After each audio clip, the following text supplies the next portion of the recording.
My mother-in-law hated me for refusing to have kids and tried to make me eat peanut cake despite my allergy, but my next move ripped apart her fake mask. The air was thick with festivity, yet beneath the surface, a storm was brewing at my mother-in-law's 25th wedding anniversary. I'm a 27-year-old woman, married for just over a year to Frank, my 30-year-old husband, after 2 years of a loving, intentional relationship. We'd always found a comfortable rhythm with his family, sharing laughter and warmth during countless visits.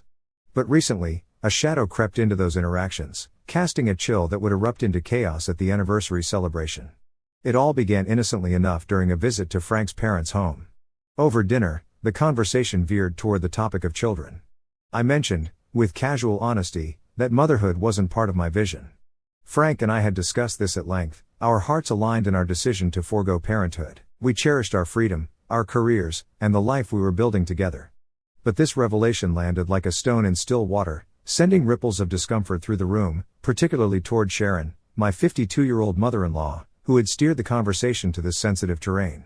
Sharon's response was immediate and unrelenting.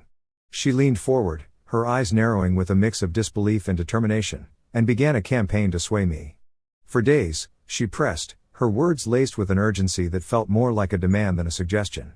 She spoke of legacy, of the joy of grandchildren, as if my choice was a personal affront. I held my ground, calmly reiterating that neither Frank nor I desired children, and I firmly asked her to respect our boundary. But my words seemed to ignite something in her. From that moment, her demeanor toward me shifted, her warmth replaced by a frosty distance, her smiles by pointed glares whenever I entered her space. Frank's father, Ben, a 53-year-old man with a quiet strength, remained largely unaffected by the tension. His indifference was a small comfort amidst Sharon's growing hostility. I confided in Frank about her behavior, seeking reassurance. He listened patiently, his steady presence grounding me. "She's just upset," he said, his voice calm but firm. "She'll come around. It's not her place to decide our lives." His words soothed me, and I resolved to maintain civility despite Sharon's coldness. After all, we had to keep visiting because of Ben's declining health, and I didn't want to escalate the situation unnecessarily. I chose grace, offering politeness even when it wasn't reciprocated. Days later, we gathered for Sharon and Ben's 25th wedding anniversary, a milestone celebration orchestrated by Frank's older brother, a successful surgeon. The event was a spectacle of elegance, crystal chandeliers casting golden light, tables adorned with fresh flowers, and a guest list that included nearly everyone we knew, including my parents. Laughter and music filled the air, and for a moment, I let myself sink into the joy of the occasion, dancing with Frank and sharing stories with my parents. Sharon's icy demeanor lingered, but I brushed it off, determined to enjoy the night. The mood shifted when it was time to cut the cake, a decadent chocolate peanut butter creation, its rich aroma wafting through the room. For me, it was untouchable. My severe allergy to peanuts and all nuts made even a trace of the cake a potential threat. Everyone knew this, it was no secret. I stood back, content to watch the celebration unfold, clapping as Sharon and Ben sliced into the cake, their smiles a fleeting picture of unity. Guests eagerly accepted their slices, but I remained empty-handed, unbothered by my exclusion from the dessert. Then Sharon's gaze locked onto me. With a theatrical flourish, she crossed the room, her plate in hand, and asked loudly if I wasn't feeling up to eating cake. Her tone carried an edge, a challenge thinly veiled as concern. I declined politely, reminding her of my allergy. But she pressed, her voice growing insistent, urging me to take just one bite of her slice. Confusion turned to unease. She knew my allergy was life-threatening, she'd cooked for me countless times, navigating my restrictions with care.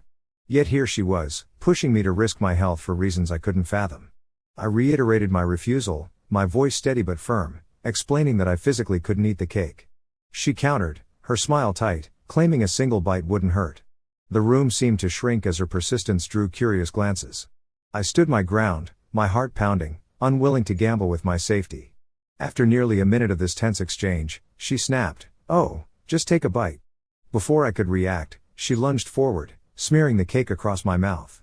Shock coursed through me. I spat out the cake instantly, my hands fumbling for a tissue as I coughed and wiped frantically, desperate to remove any trace of the allergen.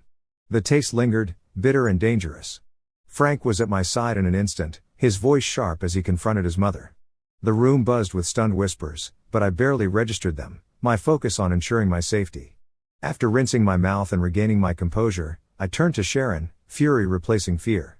"What you just did was psychotic," I said, my voice trembling with rage. "I'm done coming here. There's something seriously wrong with you. I didn't stop there. I called out the root of her behavior, her resentment over my decision not to have children. Just because I don't want kids doesn't give you the right to treat me like this. I won't take it. My words were a release, a declaration that I wouldn't be intimidated by her vendetta. Her actions weren't about cake, they were about control, about punishing me for defying her expectations. Sharon's defense was flimsy. She claimed she didn't know my allergies were that serious, a blatant lie given our history. She'd prepared nut-free meals for me for nearly 3 years. No one believed her excuse, least of all me. I called her out, labeling her a liar, my voice cutting through the murmurs of the crowd. Her composure cracked, and she lashed out, accusing me of faking my allergies for attention and suggesting that my refusal to have children stemmed from infertility, which she claimed I'd imposed on Frank. Her words were a vicious attempt to undermine me, to paint me as manipulative. Her accusations pushed me past my breaking point.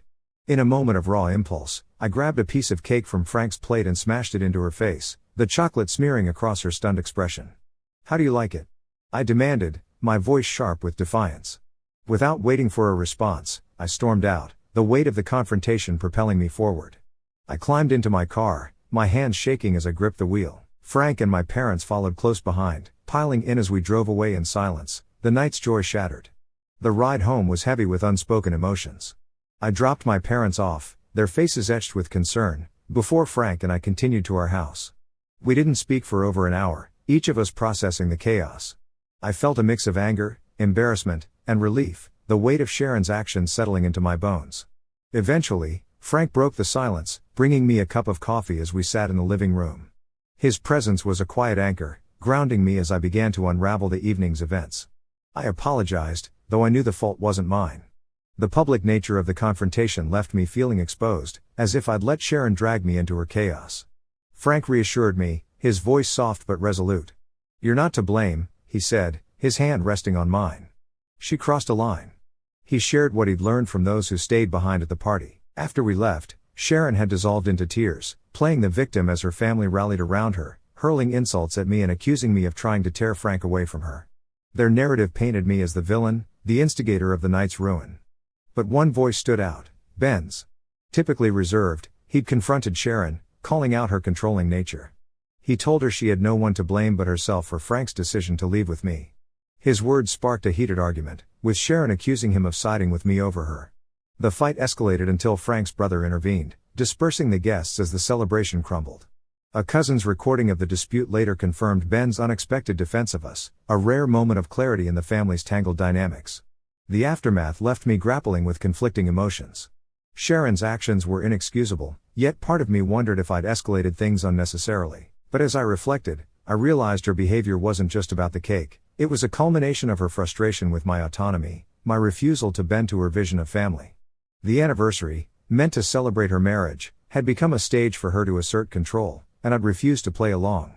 Frank and I stood united, our resolve unshaken, but the rift with his family was undeniable, and the path forward felt uncertain. He then went on to tell me that the people who'd stayed back at the party were the ones who filled him in on what happened after we left. Apparently, Sharon started crying after Frank walked out and chose to follow me instead of staying back to see her. She was playing the victim, and her family was lapping it all up, calling me the most derogatory names in the book and accusing me of trying to take Frank away from her.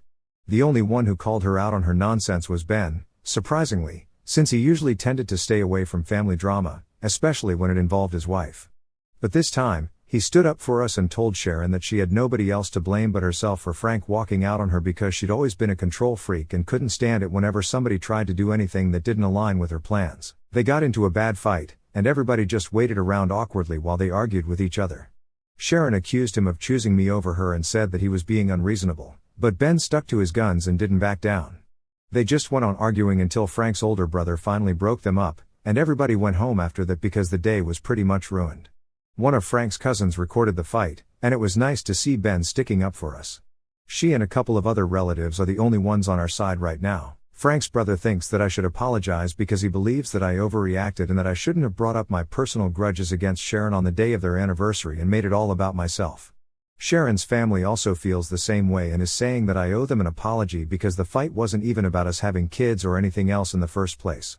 They think that I shouldn't have brought it up, and if I had been that offended by Sharon trying to force me to eat cake, then I should have just walked out after that instead of retaliating and creating a whole scene. They believed that I was the reason Ben and Sharon ended up fighting, and that had I just done the right thing and walked off, then nobody would have had to deal with that fight later. Frank told his brother off and said that I wasn't going to apologize because none of this was my fault. But all of them are pretty convinced that I'm the culprit, that I ruined Sharon's anniversary party on purpose, and that I caused Ben and Sharon to fight on their anniversary. From what they told me, the two of them aren't even talking right now since Sharon packed a few of her things and went to live with a friend of hers after their big fight. Ben hasn't even tried to call her back. Frank and I are really grateful for all the support and the overwhelming number of people who commented to tell us that we are indeed not the ones at fault here. I did feel a tiny bit responsible when I learned that Ben and Sharon weren't even on talking terms after they fought, but after reading the comments, I realized that this wasn't my fault. It was Sharon's fault. She ruined her own party by making it all about me, or, to be precise, she didn't even make it about me, she made it about her issues with me, which is even worse because that day was supposed to be a celebration of her marriage to her husband. She chose to try and force-feed me a cake that she knew very well I was allergic to, just for the heck of it, and then when the situation got worse, she started crying and playing the victim as if she wasn't the one trying to trigger an allergic reaction only because I told her that I wasn't going to give her grandkids. It isn't even as if I owe her grandkids. Nobody does. She ruined her own party, period. I don't owe her anything, not an apology and definitely not grandchildren. It's been a few days, and Frank's brother and a couple of other relatives of his have been texting him almost every day to give him unnecessary updates on how Sharon is doing, which is almost always a reminder that she's miserable and a way to tell us that we're the reason behind her misery. He hasn't replied to any of them and is just ignoring it all, but he hasn't blocked them either because he thinks that Sharon might snap and go crazy, and he'd want updates for when that happens in case it's a little too intense for them to handle, if you all know what I mean. Meanwhile, Ben's been doing just fine. We went over to his place the other day to see how he's been, and he appears to be completely unbothered by Sharon leaving. He told us that for a long time, he hadn't said anything to her, even though he could tell that she was becoming a little too overbearing and controlling and could predict that at some point, either Frank or I were going to snap at her. He tried to warn her several times in person, but she just never listened, and when she started crying at the party after we left, he couldn't take it because he could just see through her so clearly and knew that she was trying to gain sympathy after screwing up. So he called her out on her nonsense, and as usual, she couldn't handle the truth, so she left. He told us that he knew she expects him to reach out to her first and apologize for the way he behaved, but he's not going to do that anymore because he says he's too old to constantly be sorry for speaking his mind. If after 25 years of marriage she still can't handle this sort of candor, then they probably shouldn't be married. Firstly, Sharon reached out to Frank to demand an explanation for why he was visiting Ben but not her. I guess the neighbors must have seen us come and snitched on us or something. Frank told her that since this fight was actually her fault, he figured that his father would need him more than she would because she's just upset for sympathy, and we can see through that act now. She got offended by that, and they had an argument on the phone. For some reason, she started accusing me of turning him against her, as if she doesn't do that job well enough herself. She told Frank that this was all my doing, and she knew it. Even when Frank tried to tell her that I had nothing to do with this and these were his own personal opinions, she wouldn't hear it and insisted that this was all my fault. That lady has it in for me just because I don't want to have kids, and it's the most ridiculous reason I can think of to hate somebody. I told Frank that I didn't want to talk to her anymore, and if she called again, then he shouldn't entertain it. He agreed because there's just no point in trying to reason with her, she's beyond that. The second thing that happened was that we visited Ben at his house yesterday evening, and for the first time, he offered us drinks. Ben usually doesn't drink because of his health, and we weren't sure if it was the right idea yesterday, but he insisted on it. Apparently, he'd spoken to a lawyer and was thinking of getting a divorce.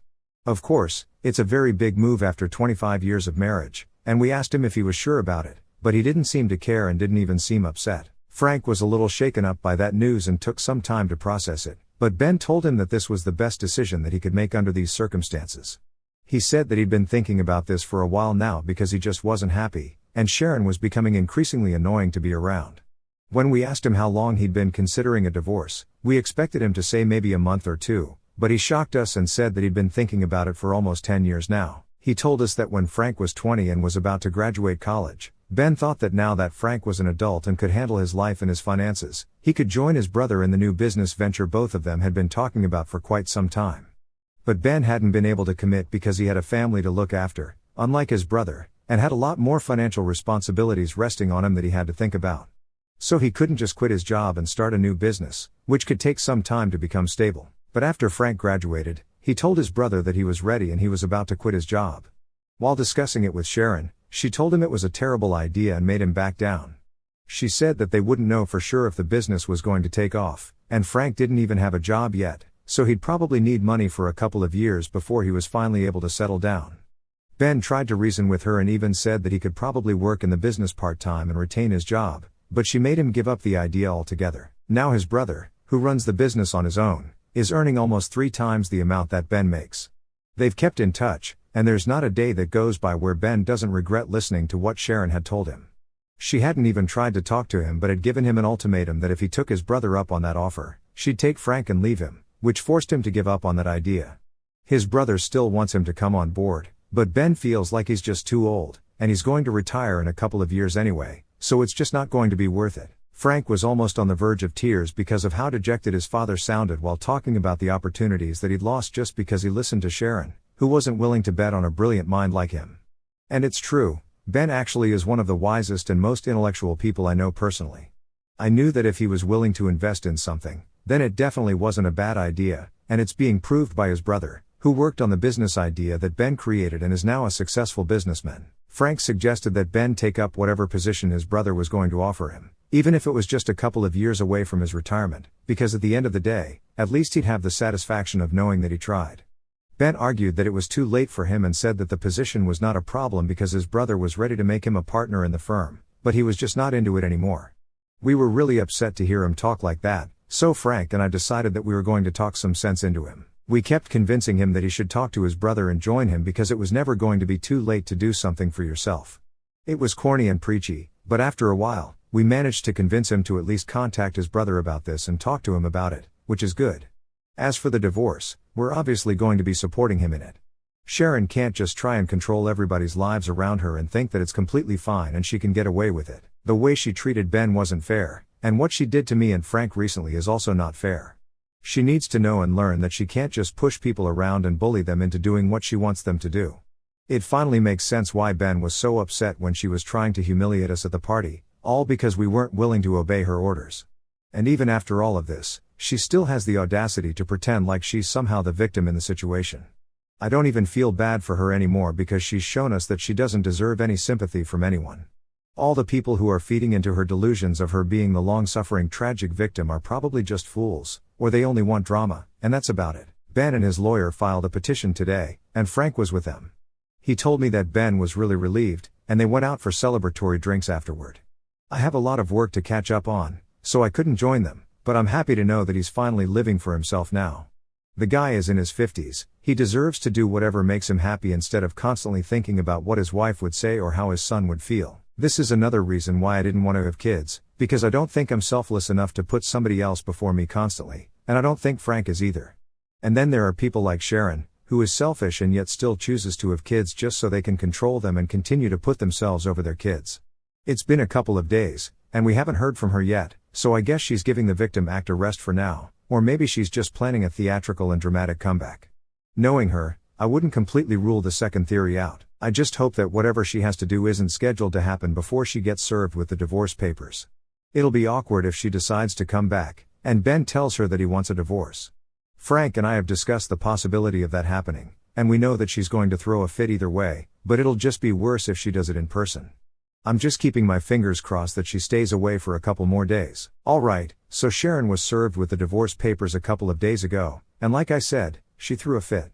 Interestingly enough, it wasn't Ben that she was upset with, it was me. I really didn't see that coming because I didn't think there was anywhere she could make this about me since this was between her and her husband, but I guess I underestimated her. As soon as she was served, she decided to go online and make a post about how I'd manipulated Ben into leaving her, and now all of us were probably going to celebrate because I'd won, and she'd lost. I honestly wasn't even competing with her, so I don't know where the winning and losing thing comes from, and it's pretty disturbing to think that she looked at me as competition because she's a lot older than me and is literally my mother-in-law. It's weird. She didn't even talk to Frank or to Ben about it before she made the post, and there were like 3 paragraphs dedicated to how I was ruining her life by turning her loved ones against her.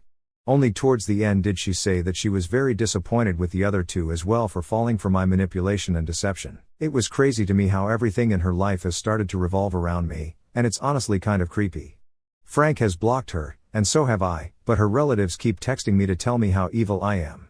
It's sad because they think it bothers me, but it only makes me laugh at how stupid they're being. Even if I actually was a master manipulator, I couldn't manipulate someone into leaving their wife unless they actually wanted to deep down, and I guess people as stupid as them are forgetting that because, to them, it's only important that they blame me and paint me as the villain. Ben has apologized for it, even though he has no reason to apologize to me because none of this is his fault, it's his soon-to-be ex-wife's. But I appreciate the fact that he's trying to be nice since not a lot of people are built that way, especially in Frank's family. Either way, they're going to get a divorce, and blaming me is not going to change the facts, so the sooner she accepts it, the better it is for her. Frank and I are happy anyway, so if she's miserable because of that, then that's her own problem.